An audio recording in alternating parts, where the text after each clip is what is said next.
Have you ever wondered, would my child actually do well in homeschool? Or would it just completely mess them up? I get it. That's one of the biggest fears parents have when they want to start homeschooling, but here's the truth. Some kids actually thrive outside of public school. And although I'm not a parent myself, I have been homeschooled for about 6 years now. These 5 signs are not true for everyone, but a majority of homeschoolers could say that this is true for them. So here are 5 signs that your child will thrive outside of public school. Sign number 1, your child learns fast when they care. When they're interested in the subject, they pick up on things so easily. Whether it's dinosaurs, music, puzzles, whatever your child's interested in, you notice that they go through an extensive amount of research when it comes to that particular thing. But in school, sometimes they end up looking distracted or lazy, or they're not really as engaged. The truth is, that's not laziness. That's a sign that they need more freedom to follow their curiosity. It's also a great sign that they do have the ability to learn. It's just that ability needs to be applied in a direction that they're probably more interested in. And that's something that homeschool gives in abundance, a flexible curriculum. Sign number 2, they ask big questions. Usually the kind that don't have short, straightforward answers. They might ask questions like, why do we learn this if we're never going to use it? Who decides if that's true?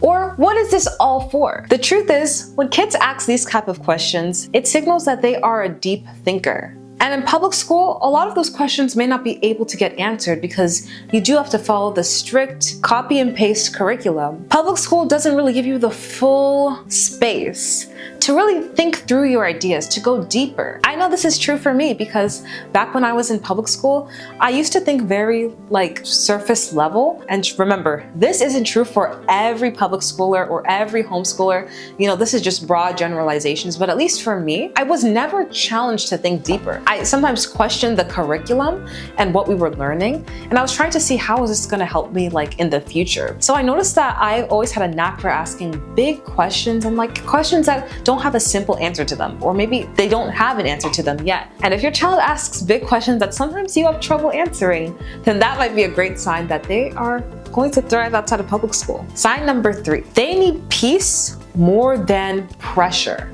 Now, I know this sounds pretty generic for everyone. Everyone would prefer peace over pressure. But I mean this specifically for kids, because some kids do not perform well under significant amounts of stress and pressure. They need calm, they need consistency, and they need connection. And that's not just la la fairy dust connection.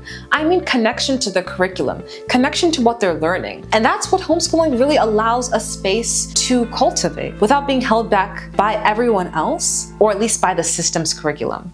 Sign number 4, they're natural problem solvers. They may not like general busy work, but give them something real to focus on, cooking, building, a big project that they have to work on, and they instantly light up. They want to start working on it. They can't wait to get their hands on the project. That's them being driven. They have a natural fire in them and a natural drive to want to create, to want to build, to want to think outside of the box. That's a great sign that your child is going to thrive outside of public school or even do well in homeschool, because homeschool really allows them the space to work on a project to completion. I know this is true because I have been working on a project with my older brother, and homeschool really gave us the space to complete this project, which is Mistiville, the Council of Secrets.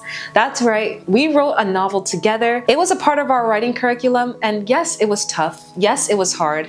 And yes, our motivation did go up and down sometimes, but it was a big project that we wanted to work on, and we would not have had the space to complete this book if it weren't for homeschool. The book is called Mistiville, the Council of Secrets, and it's on Amazon for purchase right now. And number 5, you feel it in your gut. Now, this might sound a little cliche, and I can understand that. You're just supposed to have this gut feeling that your kid is going to be good for homeschool. Well, sometimes it's also good to trust your own instincts. I feel like some people put too much trust into external entities without having much trust within themselves. Anytime we put kids into a public school system or any type of curriculum, any type of environment, that is us putting our trust within them in some way. And I just want you to know, the same amount of trust that you're putting into an entity of people that you don't really know, that same amount of trust can also be converted back to you. I feel like many parents struggle with trusting their own judgment and trusting themselves. And in my opinion, part of that issue came from the public school system itself. Of course, it's not only to blame for this, but I feel like it has contributed to that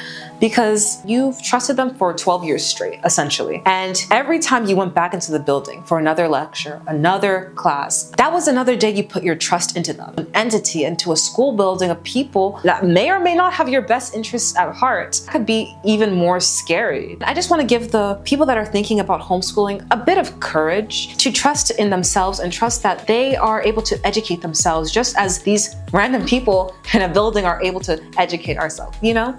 The school does not know your child better than you. The principal doesn't know your child better than you, and neither do their teachers. I feel like you, the parent, know your child better than anyone else, so you're the best person that can make this decision for them. Putting your trust into a larger entity or into a larger crowd without really considering the after effects, without considering the curriculum, just like I said this before, blindly pushing your kids into a curriculum that didn't really help you out in the way that you wanted it to. Or did every day you came home and your mom asked you, what did you learn? You didn't really have an answer for it, if that makes sense. So I'm not saying the school system's bad, and I'm not saying it doesn't help you at all, but I feel like if you're thinking about homeschool and if you put public school on a pedestal thinking that it's like above homeschooling, I feel like that could definitely be a mistake. I feel like homeschooling works well for some people. I feel like public school works well for some people, depending on whatever situation you're in. And of course, I'm going to be biased in some way and maybe say homeschool because, you know, I am currently homeschooled and it worked well for me. But of course, if public school doesn't work for you, you have an option. And if homeschool doesn't work for you, you have an option. But I'm just trying to share my perspective and show you that there are two sides to the coin and it doesn't have to be just one. And here's what I'll tell you about homeschool as someone that's currently living in it. At least for me, I can say that it works. So my name is Shivima. Thank you so much for watching this video. I will see you in the next one. Bye.